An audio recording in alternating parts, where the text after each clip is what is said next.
இயேசுவில் எனது அன்பிற்குரியவர்களே, இன்றைய சிந்தனைக்கு லூக்கா நற்செய்தி 11வது அதிகாரம் 14 23 முடிய. ஒரு நாள் இயேசு பேச்சிழந்த ஒருவரிடமிருந்து பேயை ஓட்டினார். பேய் வெளியேறவே பேச்சற்ற அவர் பேசினார். கூட்டத்தினர் வியந்து நின்றனர்.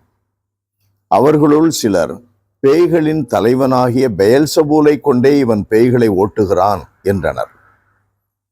இயேசு அவர்களுடைய சிந்தனையை அறிந்து அவர்களிடம் கூறுகிறார், தனக்குத்தானே பிளவுபடும் எந்த அரசும் பாழாய் போகும். அன்பிற்குரியவர்களே, இந்த யூதர்களிலே பலர் பேய் ஓட்டும் வேலையை செய்தார்கள்.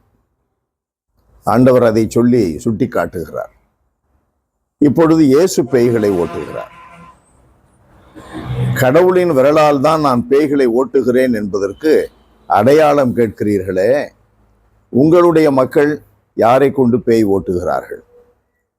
பேய் தலைவனை கொண்டு நான் பேய்களை ஓட்டுகிறேன் என்றால் தெரிந்து கொள்ளுங்கள், தனக்குத்தானே எதிராக எழும் அரசு அழிந்து போகும், பாழாய் போகும்.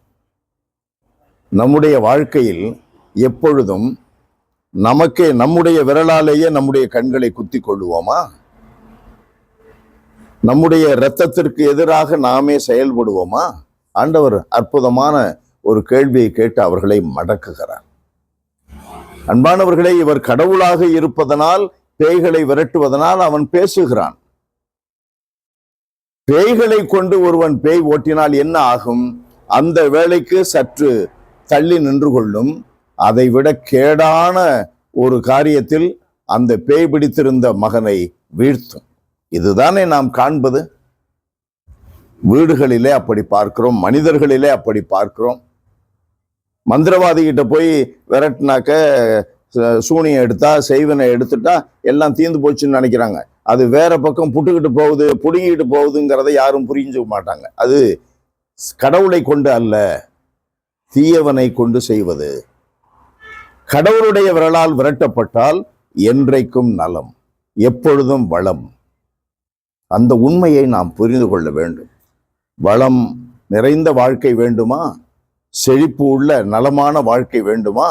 கடவுளிடம்தான் தஞ்சம் புக வேண்டும். நம்மிலே இருக்கிற தீமையை அழிக்க, தீயவனுடைய குட்டி பிசாசுகளை விரட்ட, கட்டுகளை உடைக்க இயேசுவிடம் சரண்டர் ஆகிவிட்டால் நம்முடைய வாழ்க்கையிலே நிரந்தர அமைதி, நிரந்தர செழிப்பு, நிரந்தர வளம், நிரந்தர நன்மைகள், நிரந்தர அமைதி. அன்பு நிறைந்த எங்கள் இறைவா, உம்மை போற்றி புகழுகிறோம். நன்மை தீமை எது என்று நாங்கள் புரிந்து கொள்ளுகிற ஞானத்தை எங்களுக்கு நிறையவே கொடுத்திருக்கிறீர். இந்த உம்முடைய ஞானத்தை கொண்டு நன்மைகளை நாங்கள் வளர்த்து கொள்ள ஊற்றாகிய உம்மிடமே நாங்கள் வந்து சேர வேண்டும் என்பதை அறிந்து வாழ எங்களுக்கு வரம் தாரும். அன்பு ஆண்டவரே, உம்முடைய விரல்தான் எங்களை வழி நடத்துகிறது, உம்முடைய விரல்தான் எங்களை தீமைகளிலிருந்து காக்கிறது என்பதை அறிந்து தீமைகளிலிருந்து எங்களை காத்துக்கொள்ள ஆண்டவரே, மனிதர்களை அல்ல, இந்த உலகை அல்ல, மாறாக உம்மிடம் நாங்கள் சரண்டராகி கிடக்கின்ற வரத்தை பெற்றுக்கொள்ளச் செய்தருளும். இயேசுவின் நாமத்தில் ஜெபிக்கிறோம் பிதாவே. ஆமென், ஆமென்.